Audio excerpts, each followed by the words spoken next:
el evangelio objetivo. Para ello les voy a pedir, ¿verdad?, que abramos la palabra de Dios en Hechos, capítulo 19.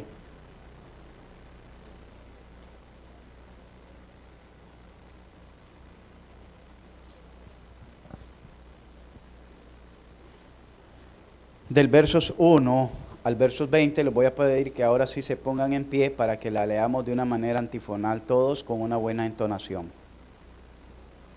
Hechos capítulo 19, versos 1 al versos 20. Leemos la palabra de Dios honrando y glorificando el santo y bendito nombre de nuestro Padre Celestial. Y dice así: aconteció que entre tanto que Apolos estaba en Corinto, Pablo, después de haber recorrido las regiones superiores, vino a Éfeso y hallando a ciertos discípulos, les dijo: ¿recibisteis el Espíritu Santo cuando creísteis? Y ellos le dijeron: ni siquiera hemos oído si hay Espíritu Santo. entonces dijo: ¿en qué pues fuisteis bautizados? Ellos dijeron: en el bautismo de Juan. Dijo Pablo: Juan bautizó con bautismo de arrepentimiento, diciendo al pueblo que creyese en aquel que vendría después de él, que esto es en Jesús el Cristo. Cuando oyeron esto, fueron bautizados en el nombre del Señor Jesús. Y habiéndoles impuesto Pablo las manos, vino sobre ellos el Espíritu Santo, y hablaban en lenguas y profetizaban. Eran por todos unos 12 hombres. Y entrando Pablo en la sinagoga, habló con denuedo por espacio de 3 meses, discutiendo y debatiendo acerca del reino de Dios. Pero endureciéndose algunos y no creyendo, maldiciendo el camino delante de la multitud, se apartó Pablo de ellos y separó a los discípulos, discutiendo cada día en la escuela de uno llamado Tirano. Así continuó por espacio de 2 años, de manera que todos los que habitaban en Asia, judíos y griegos, oyeron la palabra del Señor Jesús. Y hacía Dios milagros extraordinarios por mano de Pablo. De tal manera que aún se llevaban a los enfermos los paños sobre el altar de su cuerpo, y las enfermedades se iban de ellos, y los espíritus malos salían. Pero algunos de los judíos exorcistas ambulantes intentaron invocar el nombre del Señor Jesús sobre los que tenían espíritus malos, diciendo: os conjuro por Jesús, el que predica Pablo. Había 7 hijos de un tal Esteban, judío, jefe de los sacerdotes, que hacían esto. Pero respondiendo el espíritu malo, dijo: a Jesús conozco y sé quién es Pablo, pero vosotros, ¿quiénes sois? Y el hombre en quien estaba el espíritu malo, saltando sobre ellos y dominándolos, pudo más que ellos, de tal manera que tuvieron de aquella casa desnudos y heridos. Y esto fue notorio a todos los que habitaban en Éfeso, así judíos como griegos, y tuvieron temor todos ellos, y era magnificado el nombre del Señor Jesús. Y muchos de los que habían creído venían confesando y dando cuenta de sus hechos. Asimismo, muchos de los que habían practicado la magia trajeron los libros y los quemaron delante de todos, y hecha la cuenta de su precio, hallaron que era 50,000 piezas de plata. Así crecía y prevalecía poderosamente la palabra del Señor. Pasadas estas cosas, perdón, ahí el 20, el 20. Oremos. Padre, te damos gracias por tu palabra. Gracias, Señor, por traernos a este lugar con gozo, con voluntad, con disposición. Y gracias, Señor, por lo que estás haciendo en la vida de cada uno de nosotros. Gracias por tu amor, por tu misericordia y por tu bondad. Rogamos que en esta hora de la tarde, Señor, tu gracia sea manifiesta en nuestra vida de tal manera que hables a nuestro espíritu, que llenes nuestro entendimiento de tu palabra y de tu sabiduría, y que nos permitas crecer por medio de ella. Lo pedimos, Señor, en el nombre de Jesús y para gloria de tu nombre. Amén. Pueden ponerse cómodos. Bien, hermanos.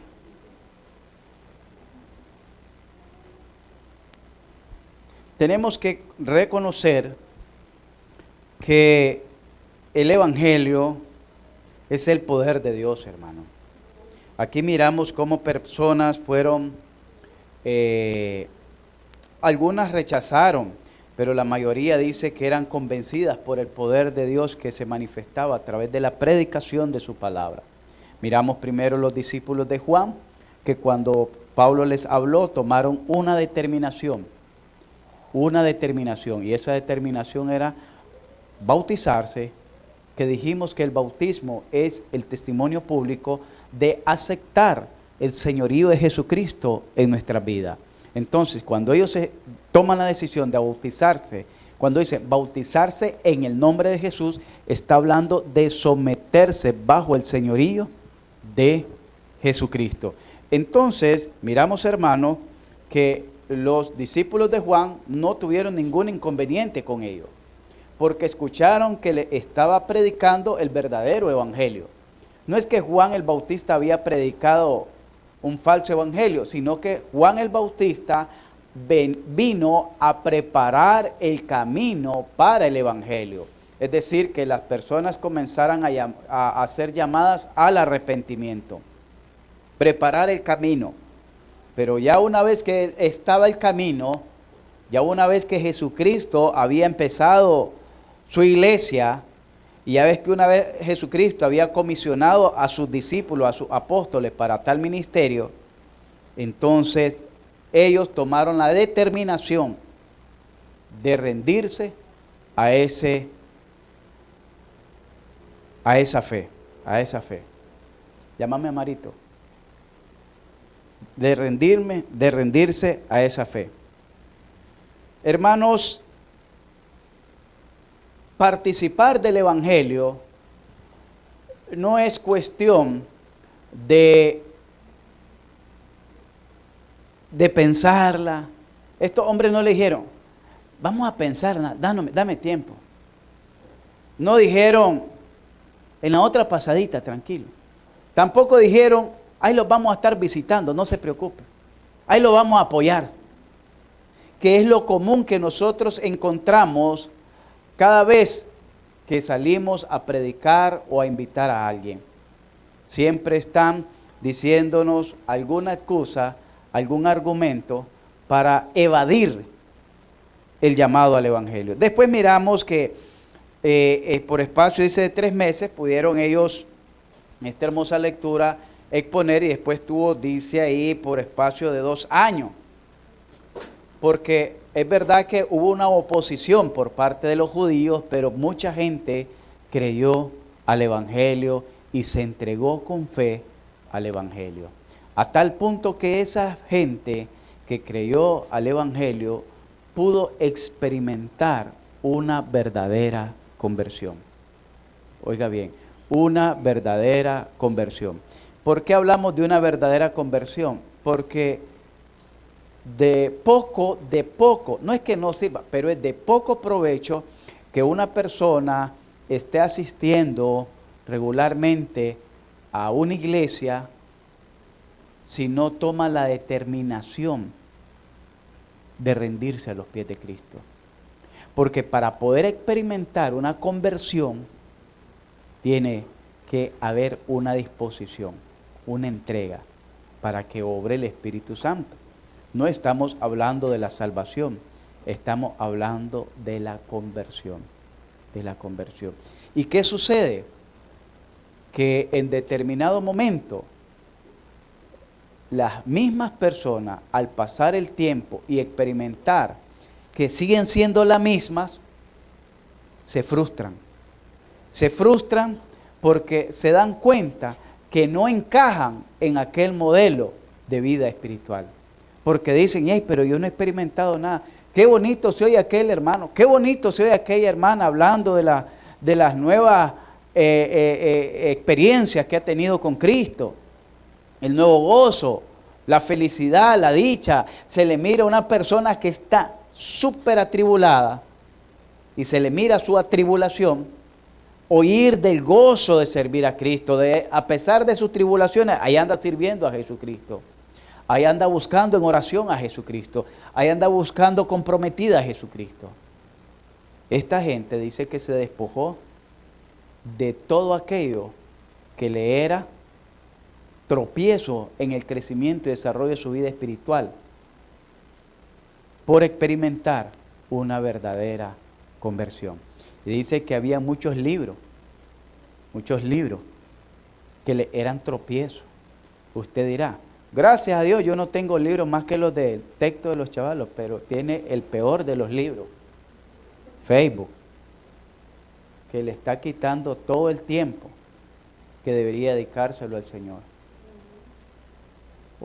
Mire, yo respeto las decisiones de cada quien, pero lo que tengo que decir, ustedes saben que yo se lo digo.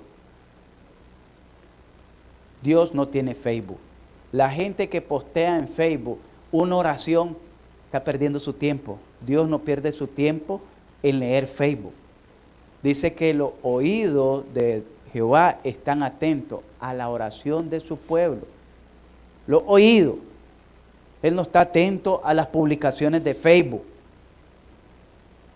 O postean cositas bonitas de fe cristiana, de esto, de aquello, en WhatsApp. Pero en la práctica ni se les mira aquí en la iglesia.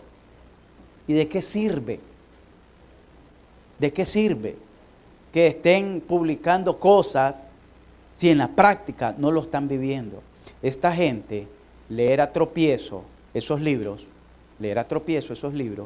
y decidieron, ¿qué dice? Venderlo para que le sea de tropiezo a otro, prestarlo, regalarlo, quemarlo. Y eran libros carísimos, 50,000 piezas de plata. Imagínense clase platalal que había ahí. No era cualquier cosa. Estamos hablando más de $50,000, cuidado, $500,000 en relación a la moneda actual. Eso se quemó ahí en el libro. Pero lo que me llama la atención en esta lectura, hermanos, es que dice, el verso 20, así. Ese término es importantísimo. Así está haciendo un señalamiento. Está haciendo una puntuación ahí. Así crecía y prevalecía poderosamente la palabra de Dios. ¿Cómo? Predicando la pureza del Evangelio, pero que los que lo creyeran también las vivieran. Un Evangelio objetivo. ¿Entendimos eso, hermano? Vamos a ver entonces resultado que produce el verdadero evangelio. Hablamos del evangelio falso, un evangelio subjetivo. Hablamos de las características del evangelio de Jesucristo. Ahora hablamos del evangelio objetivo. Y si es objetivo, ya lo miramos a la luz de la Escritura, vamos a ver el resultado que produce el verdadero evangelio. Vamos a ver el resultado que produce en relación a nuestra vida espiritual. Porque tiene que haber un resultado en nuestra vida espiritual. Y el primer resultado del verdadero evangelio es que hay una libertad del pecado, una libertad del dominio del pecado, hay una libertad de la condenación del pecado, hay una libertad porque Jesucristo no hace las cosas a media. Jesucristo no solo tenía el poder para libertarte, Jesucristo no solo tenía el poder, bueno, te perdono tus pecados, pero quedas cautivo a Él. Es decir, te quito la culpa, pero quedas siempre sometido a Él. Oiga bien, la distinción entre nosotros y el mundo no es que hemos dejado de pecar, sino que nos hemos arrepentido de nuestros pecados y que el pecado ya no me domina, el pecado ya no me cautiva, el pecado ya no me condena. ¿Me entiende? Podemos fallar, pero no estamos sujetos a servidumbre al pecado. como lo está el mundo que peca de una manera placentera. Y hasta se gozan muchos en su pecado. Se mofan de su pecado. El verdadero creyente, oiga bien, el verdadero creyente, aquel que realmente ha sido liberado del pecado y ha participado de los dones celestiales y ha disfrutado de la gracia de Dios, de ese glorioso evangelio que leyeron ahí en Efesios capítulo 3, porque el evangelio de Jesucristo es glorioso, maravilloso. Cuando peca, le duele hasta el alma. Le duele hasta el alma. Se avergüenza como usted no tiene idea. Cuando un verdadero creyente le ha faltado a Dios. Porque sabe que ha defraudado al mejor de los amigos. Ha defraudado a su padre, a su tierno padre. Ha defraudado a su Salvador. Ha defraudado a su Señor. No lo mira solo a la manera ligera, literaria o teológica, sino que lo mira de una manera convincente y personal. Y eso lo podemos ver en el Salmo 51, hermano. Cuando David se arrepiente por haberle fallado a Dios. No por haber fallado únicamente a Urías, no por haber fallado únicamente a Betsabé, sino por haberle fallado a Dios. Y se lamenta. Nosotros en ese salmo no vamos a encontrar que David se está lamentando por el hecho de las consecuencias de su pecado. No, ahí no se mira que se está lamentando por las consecuencias de su pecado, que es lo que nosotros hacemos. Nos lamentamos por las consecuencias.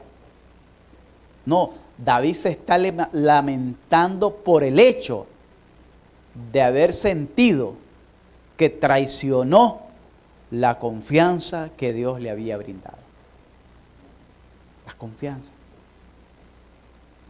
Y nosotros, si leemos y repasamos ese texto de Isaías 51, Salmo 51, es más, nos podemos identificar con él. ¿Cuántas veces nosotros le hemos fallado? Y le hemos dejado pasar así, sin más ni más. Pero cuando nosotros analizamos parte por parte de ese salmo, podemos darnos cuenta qué distante estamos de un verdadero arrepentimiento. Y por eso no llevamos vida efectiva. Dijimos que hay el resultado que produce el verdadero evangelio en relación a nuestra vida espiritual. Hay una liberación completa. También hay una liberación de la potestad de las tinieblas y de la muerte. Oiga bien, mire qué tremendo ese evangelio. Un evangelio objetivo no es aquel que le va a decir, ahí seguí, sí, Dios así te ama. Dios no está juzgando al mundo. Dios sabe por qué te hizo así. Es más, quiere que le diga algo, y está bastante en auge eso. Está bastante en auge que se está predicando, se está enseñando que Dios hizo a los homosexuales. Dios no ha hecho homosexual. Dios hizo al hombre y a la mujer. Dios no ha hecho al homosexual. Y se le está enseñando al homosexual a que siga así, porque así Dios lo ama. Porque al final ese cuerpo se va a deteriorar y lo que Dios quiere es su corazón y su alma. Y que Él lo puede servir y honrar y adorar así. Porque no hay discriminación de parte de Dios. Se está predicando un evangelio inclusivo. Inclusivo es donde todo mundo calza. Todo mundo, bien por él. Un evangelio inclusivo. ¿Cómo le llaman al que es abusador de niños? El pedófilo. Tranquilo. Si eso es normal en el Medio Oriente. Allá en el Medio Oriente a las niñas de 12 años las casan con jeques que ya son viejos. Tranquilo, eso no sale en la Biblia. Esa es mentalidad del hombre. Inclusivo. Que mujeres, mire, y eso viene un poquito de levadura contaminando todas las masas. Las mujeres que pueden tener su decisión marital con otra mujer semejante a ella, o pueden tener una vida libre, tener con quien ellas quieran, a la hora que ellas quieran, porque ellas son dueñas de su cuerpo. Y no hay problema con Dios porque Dios no se anda fijando en eso. Tranquila. Todo eso se llama evangelio inclusivo. Pero nosotros podemos ver en Romanos capítulo 1, del verso 18 en adelante, cómo Dios condena a todas estas personas por no haber tomado en cuenta a Dios ni a su palabra en la toma de sus decisiones. Y cómo Dios las condena por haber cambiado su ley de acuerdo a su beneplácito. En Juan 3:16 nosotros podemos ver que que ya lo manejamos todo ese texto hasta de memoria, algunos, porque no todos lo memorizan de manera correcta. Dice, porque de tal manera amó Dios al mundo. ¿Quién me ayuda? ¿Qué ha dado? Para que todo, que en Él, crea no, cree. ¿Se fijan? Ahí hay algo malo. Cree. Y así lo predican en las calles. Y así lo aprendimos. Pero dice, de tal manera amó Dios al mundo que ha dado a su Hijo unigénito para que todo aquel que en Él cree, porque no es una opción. Eso de crea lo han utilizado más aquellos que apelan a la doctrina de la doctrina, ¿cómo le llaman esto? Del libre albedrío. Crea, es una posibilidad, una probabilidad. No, cree, tiempo presente. Todo aquel que en Él cree, determinación, firmeza, convicción. Entonces, para ellos, que no se pierda, mas tenga vida eterna. Que no se pierda, mas tenga vida eterna. Verso 17.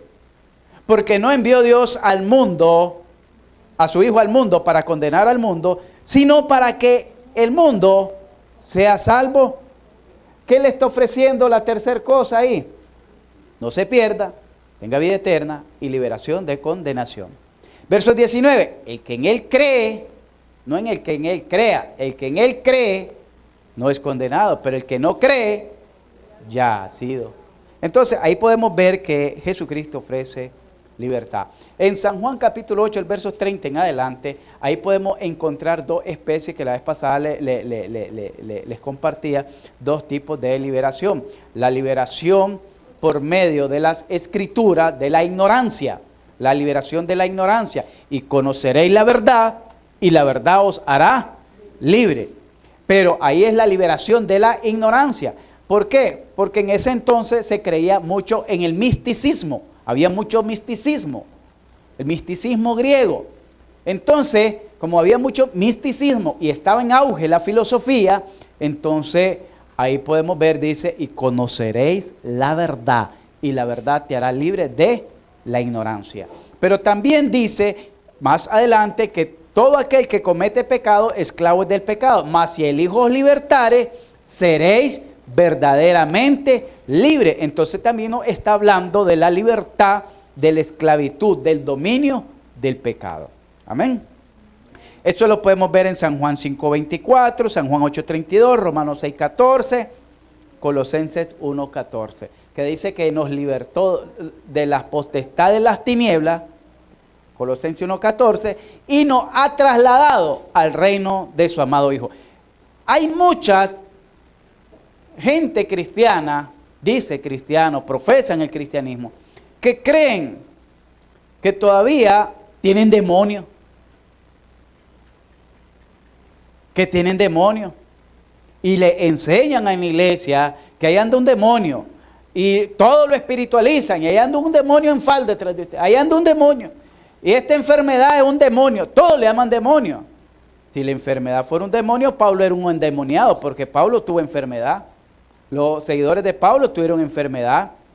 Los discípulos pasaron enfermedad. Entonces eran endemoniados. Las enfermedades, hermanos, son causa del pecado, sí. ¿Por qué? Porque el pecado nos tiene que conducir ¿a dónde? A la muerte. Todos tenemos que morir. Y si todos tenemos que morir por alguna causa, alguna deficiencia, algo que ya no funcionó en nuestro cuerpo y nos hizo declinar. A eso se le conoce enfermedades. Hay gente que dice, ¿de qué murió? De un infarto. Pero, ¿qué le provocó el infarto? Entonces van más allá y miran que había una deficiencia coronaria, por ejemplo, así hablando en términos médicos, o había una artrosis ahí, nadie se dio cuenta, un coágulo de sangre en las arterias, y eso fue lo que le atrofió la circulación y se paró el músculo que se conoce como corazón y ya murió. ¿Ves? Pero son enfermedades que tenemos que morir físicamente, pero espiritualmente vivimos. Amén. En nuestra vida espiritual, en relación a nuestra vida espiritual, el verdadero evangelio como resultado trae paz. Trae paz. Lucas 2.10. Miremos en Lucas 2.10. Acompáñenme en Lucas 2.10. No importa si lo dilatamos en este tema unos 2 domingos más, pero yo quisiera que entendieran y que conozcan qué es el evangelio, hermano. ¿Qué es el evangelio? ¿En qué consiste el evangelio? Porque a muchas personas solo se les ha enseñado que el evangelio es el que te dice que estás en pecado y que el pecado te va a llevar al infierno. Te dice que todo el pecado es lo que desagrada, es verdad, pero eso no es el evangelio en sí. Porque recordemos que la palabra evangelio es buenas nuevas. Ahora, si la palabra evangelio es buenas nuevas, es nueva que le digan a usted, estás en pecado. Es algo nuevo. Es más, cuando yo he predicado, la gente les pregunto, si muriera hoy, con todo respeto, yo tratándolo más minuciosamente con pinza y con detalle, cómo acomodarle la pregunta para no ofenderlo, si usted partiera hoy de esta vida, le tocara partir, porque usted sabe lo que uno está, y hoy no. Mire lo del COVID, ¿cuántas se fueron? Ahí, acomodándose. ¿Para dónde iría Susan? Pues para el infierno, me dice. Y yo me quedo así. ¿Con qué naturaleza lo hacen? Y para el infierno, me dice, no estoy en pecado. Y gente que se identifica como cristiana, los que nunca han ido a la iglesia, pues no es de asustar. Pero gente que dice, estoy yendo a la iglesia, soy bautizada, estoy perseverando, y si le pregunto, ¿para dónde iría? Para el infierno. Y se las pongo de otra manera, a ver si tal vez hacen una relación y se retractan de irse al infierno. Y si viniera Jesucristo hoy, ¿para dónde fuera? Pues me quedo, me dice. Dios mío, digo yo, por ningún lado. Como que fuera cosa grandiosa. El cielo ha dejado de ser atractivo hasta para la iglesia. Es más atractivo el mundo porque si viene Cristo no le importa que los deje porque ellos se quedan aquí reinando con el anticristo. Y si los ponen a elegir entre el cielo y el infierno, hayan más atractivo el infierno porque lo dicen con una convicción, con una seguridad, con un gozo, con un ánimo. Pues para el infierno, hermano, me dice. Qué cosa más terrible. En los tiempos bíblicos, hablar del infierno, óigame, era algo terrible. Al punto que relacionaban las tinieblas, como no había luz pública y las casas se alumbraban con lamparitas como candela o candil, entonces eran unas densas tinieblas afuera. Y por eso Jesús hace mención en las parábolas que será lanzado a las tinieblas. Ahí será el lloro y el crujir de dientes, es decir, expulsado fuera de la casa, porque en la casa hay luz y afuera hay tinieblas. Entonces las personas tenían pavor de que fueran lanzadas. Era algo horrendo, era algo horrible, era el peor de los castigos, que a alguien los pudieran lanzar a las tinieblas, dejarlo a la intemperie. ¿Por qué? Porque había muchos animales depredadores y además eso representaba el castigo eterno, la separación de la comunión con Dios, porque Dios es luz. Mire bien, por eso también no se podía dejar a un forastero fuera, tenía que invitarlo a pasar dentro. El evangelio trae paz, hermano. El evangelio, lo primero que produce en el corazón es paz. Usted quiere sentirse seguro de que Dios ha perdonado sus pecados. Sienta paz. Si usted siente paz en su corazón, entonces usted puede decir, Dios me ha perdonado. Pero si todavía en su corazón está aquella culpa, aquella incertidumbre, ¿será que Dios perdonó? aquellos plátanos que me le fui a robar a la vecina?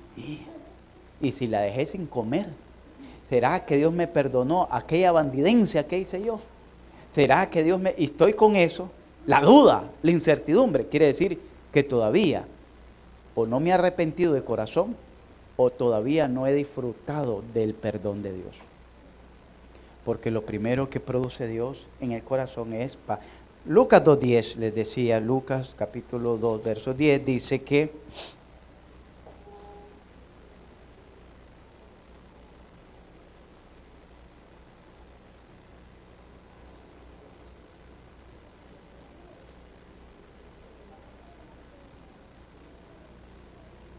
dos 10 les dije, ¿verdad?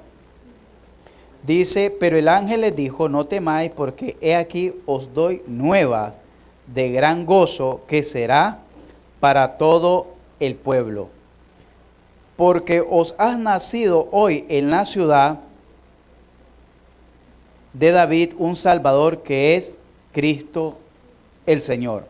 Esto os servirá de señal, hallaréis al niño envuelto en pañales, acostado en un pesebre, y repentinamente apareció con el ángel una multitud de huestes celestiales que alababan a Dios y decía, gloria a Dios en las alturas y en la tierra paz, buena voluntad.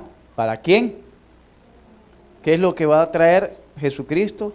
Paz y buena voluntad para los hombres aquí en la tierra. Si nosotros leemos Romanos 5:1, dice, justificado, pues por la fe tenemos, ¿qué cosa? ¿Qué es justificado? Si ya Dios me ha perdonado, si ya Dios me ha limpiado esa culpa, entonces yo en mi corazón lo que experimento es una paz para con Dios. En el Salmo 51, donde les decía que ese capítulo está completo para esto, dice,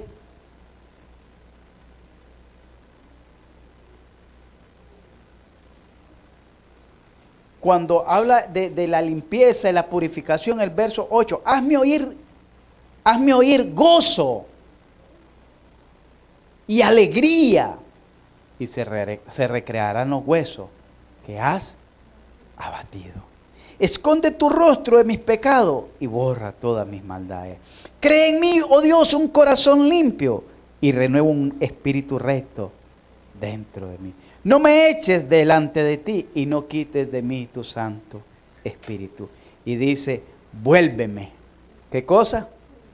¿De qué? De tu salvación. Y entonces Él comenzará, dice, a experimentar una vida de servicio al Señor. Entonces mi boca publicará tus alabanzas, etcétera, etcétera. Lucas 2:14 leímos, dice, Efesios 6:15. En Efesios 6:15, ahí podemos leer, hermanos, que también el Evangelio es el Evangelio de la paz. Y calzados los pies con el apresto del Evangelio, ¿de qué? Del Evangelio de la paz. Cuando hablamos del Evangelio de la paz, no estamos hablando del Evangelio de la paz que firman en la ONU o en la OEA, o los gobiernos cuando hacen alianza con o pacto o tratados o convenio. Estamos hablando del Evangelio de la paz entre el hombre que se ha arrepentido y Dios. El hombre que verdaderamente se ha arrepentido y Dios. Filipenses 4:9 dice, lo que aprendiste y recibiste y oíste y visteis en mí, esto haced. Mire qué tremendo lo que dice Pablo. Todo lo que yo les he enseñado, les he predicado, han visto en mí el ejemplo, esto hagan. ¿Y qué más? Y el Dios de paz estará. Quiere decir que nuestro corazón va a estar en paz con Dios. No va a haber un conflicto, no va a haber una incertidumbre. Y esa paz, déjeme decirle que lo va a liberar de toda preocupación de toda angustia, de todo afán, de todo dolor, de toda tristeza. Cuando usted experimenta la paz de Dios, mire hermano, en el momento más apremiante de su vida, es cuando usted más sereno se va a comportar. Yo les digo, les voy a compartir algo. Yo creo que ya se lo había compartido. En nuestra familia nunca había habido un fallecido. Y la primera que se fallece es la doña, que era el centro, el núcleo de toda la familia. Todos estábamos ahí. El momento, yo les dije a mi hermano, oremos para la hora de la vela. Los sentamos ahí en el porche, en la sala, nos reunimos, nos arrodillamos y oramos. Mire, hermanos, yo no sé de dónde provino, pero fue algo que no salió de mi intelecto ni de mi fuerza. Fue algo sobrenatural, como yo me paré a hablarle a la gente en la vela de mi mamá, que hasta dicen que, yo no recuerdo muy bien porque ya pasó muchos años, que hasta una anécdota, algo de chiste, les dije, primera vez. Dicen que los vecinos quedaban asustados, viendo. ¿Sí? Imagínense, yo haciendo chiste. Y sereno, mire, sereno. Al día siguiente yo sabía que era el momento más crítico, no era la vela, sino la partida. Les dije a mi familia, oremos. Me tocó hacer eso. Y oramos. Igual, sereno. Claro, con el tiempo eso me afectó, pero en el momento más crítico, Dios me dio una fortaleza, una paz en mi corazón, hermano. Por eso les digo, no son cosas de que la he leído, son cosas que la he vivido. Cuando en los momentos más apremiantes de tu vida, sientes una paz, una tranquilidad, un gozo con el Señor. Que esa paz, esa tranquilidad, no te la puede quitar nada ni nadie en esta tierra. Nada ni nadie. Por eso les digo, necesitamos conocer el verdadero evangelio. ¿Cómo creen ustedes que esta gente la llevaban, que la lleven al estadio y les prendían fuego vivo para alumbrar en la noche? ¿Ustedes creen que esa gente la llevaban de arrastre, iban gritando, no, por favor, no? Ya no soy cristiana, ya no soy bautista. Soy pentecostés de la cabeza a los pies. Iban gritando así. No, amigo, no. Y cuando le estaban pegando el fósforo, ay, no, me duele, me arde. Ay, Dios mío, ¿por qué me hace esto? La historia cuenta que muchos misioneros, no solo en la era de la iglesia primitiva, en la persecución inclemente que hizo y sanguinaria que hizo la iglesia católica durante las famosas cruzadas que hacía de la Inquisición, cómo torturaban a la gente. Imagínense que ponían un triángulo así de madera y con la punta del triángulo era como un filo y ahí sentaban así en ese filo como si fuera un caballo montado a las mujeres desnudas y les ponían unas pesas de plomo en los pies para que con el peso se fueran incrustando en sus partes. Esa era la tortura. Y esa gente, ¿sabe cómo moría? Con un himno en sus labios, adorando y glorificando a Dios. Y así hay historia de muchos que fueron torturados, aserrados, echados a los leones, a los tigres, quemados vivos, con un himno en los labios. Y alguien le dijo, si te retractaste, perdonamos. ¿Para qué quiero una vida si no voy a llevar la vida de mi maestro? Decía. Con gozo recibiré. Y fue quemado vivo. Yo tengo unos libritos, 2 libritos que hablan bastante de estas personas que Le llamaban los peregrinos, le llamaban los peregrinos porque no tenían estabilidad, y los puritanos. Qué cosa más terrible como morían. Pero, y es lo que yo a veces les digo, miren bien, hermano. Y nosotros con poco y nada no venimos a la iglesia. Con poco y nada ya no podemos ir a predicar. Con poco y nada ya no podemos ir a Cinco Pinos. Con poco y nada.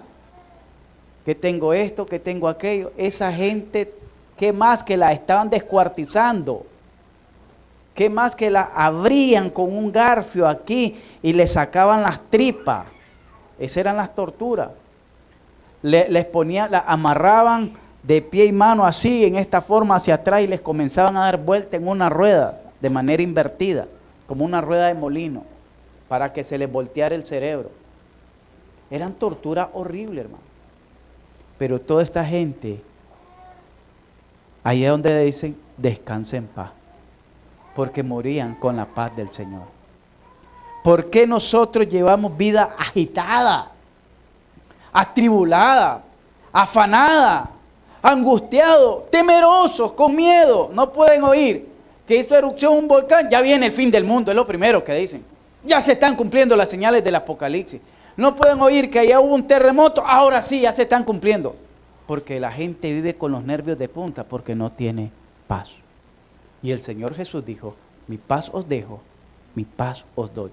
No la paz que ofrece este mundo, sino la que yo os doy. Es una paz espiritual que no puede ser afectada por ningún factor externo, hermano. Eso es lo que produce el verdadero evangelio. Y si usted no está disfrutando de esa paz, permítame decirle que tiene que orar y decirle al Señor, Señor, regálame de tu paz. Quiero experimentar esa paz. Para comer en paz, para dormir en paz me acostaré. ¿Cuántos se acuestan en paz? Que no le esté maquinando el cerebro, que no le esté dando vuelta el cerebro con lo del día de mañana. Pero dice, en paz me acostaré y asimismo dormiré, porque solo tú, oh Señor, me haces vivir. Tenemos esa convicción de orar de esa manera. Esos son los resultados que produce el verdadero evangelio, hermano. El verdadero evangelio, cuando ha obrado un evangelio objetivo, es que te ayuda a transformar tu vida, te ayuda, te afecta de una manera no parcial, sino de una manera integral. Oiga bien, el evangelio te afecta de una manera integral, porque comienza a trabajar del corazón hacia afuera, y no de hacia afuera hacia adentro. No. Eso, la religión transforma el ser por fuera, lo maquilla, y le decimos a este muchacho, mira, ya no, te quiero ver bañadito así, peinadito así, vestidito así, arregladito así, acomodadito así, hablando así, caminando así, de afuera. ¿Y el corazón de ese muchacho cómo está? Afectado por las atracciones de esta vida. Pero cuando usted cambia el corazón de adentro, entonces solito lo de afuera va a ser afectado. Así es que obra el Señor. Salud. El evangelio, 2 minutitos tenemos. El evangelio produce esperanza. Y es lo que menos tenemos. Como no hay paz, no hay esperanza.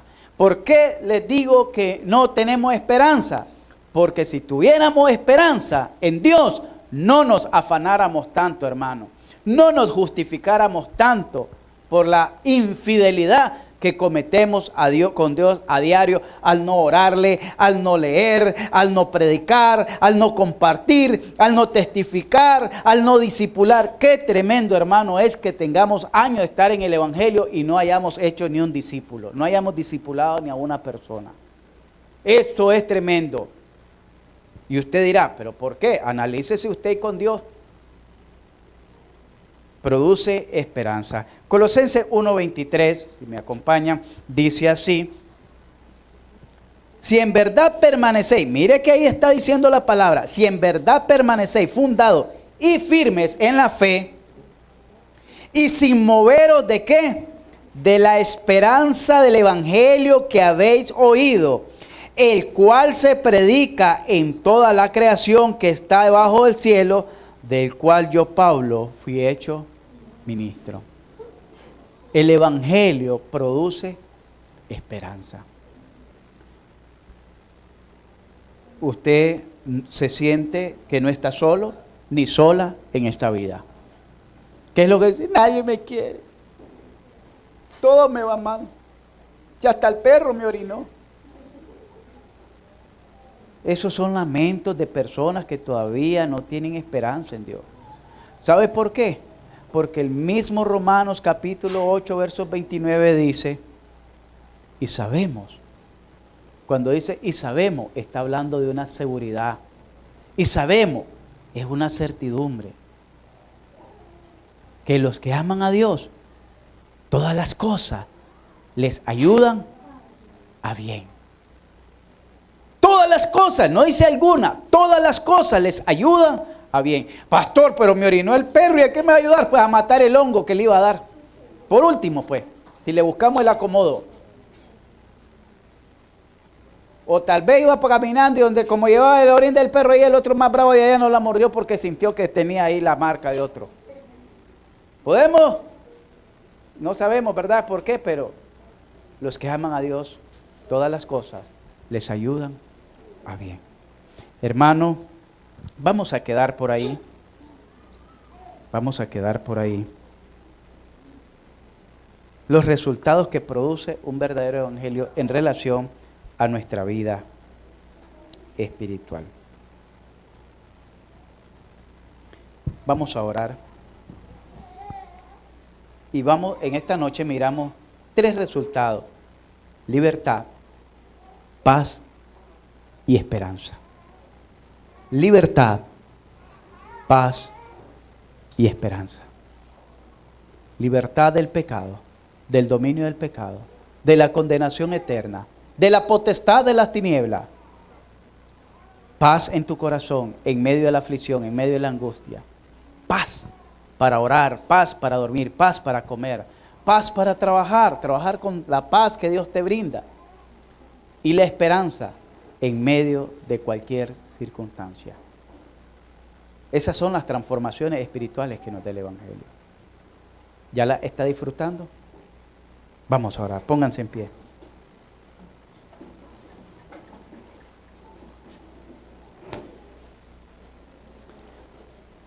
Señor y Padre, que estás en tu santo trono, adorado por los ángeles, lleno de gloria, de majestad, Señor, de alabanzas y de adoración.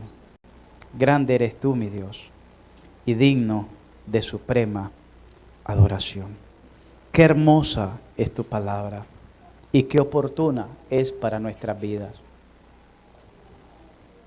Gracias, Señor, por haber tenido misericordia y haberle enviado en esta hora a nuestras vidas.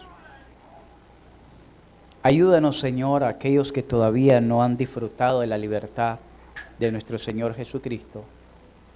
Esa verdadera libertad que ofrece de la ignorancia, y el hombre es libre de esa ignorancia de la Escritura, de las promesas, de la ley, de los principios de Dios, de los testimonios de Dios, de ese evangelio maravilloso de Dios. Permite, Señor, que podamos ser libres de esa ignorancia y abrazar este evangelio lleno de paz, de gozo, de dicha, de bendiciones, de buenas nuevas, Señor, que no conocíamos. Todo lo que el mundo no puede ofrecer es lo que tú nos das, Señor. El mundo solo ofrece cosas temporales, fascinaciones. El mundo ofrece vanidades, ilusiones, sueños. Pero lo que realmente necesita el hombre, que es un ser espiritual, solo tú lo puedes dar. Libertad, paz y esperanza, Señor. Permite, Dios, que si hay alguien, una visita, un hermano que todavía no ha disfrutado de estas bendiciones,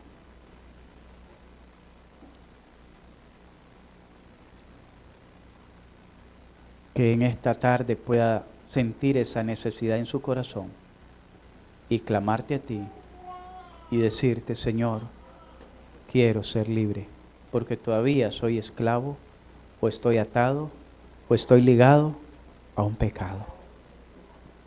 Me arrepiento, Señor, y quiero gozar de tu libertad, porque mientras no sea libre, no podré tener paz en mi corazón. Mientras no tenga paz en mi corazón, no puedo tener una esperanza gloriosa en ti, Señor. Trae, Señor, libertad a los corazones oprimidos. Te lo rogamos, te lo suplicamos en el nombre de Jesús. Y ayúdanos, Señor, por la gracia de Jesucristo, a vivir el verdadero evangelio que tú has enviado para que a los hombres en la tierra podamos disfrutar de esa verdadera comunión contigo. Por Cristo Jesús, llévanos con bien y en paz para gloria de tu nombre. Amén.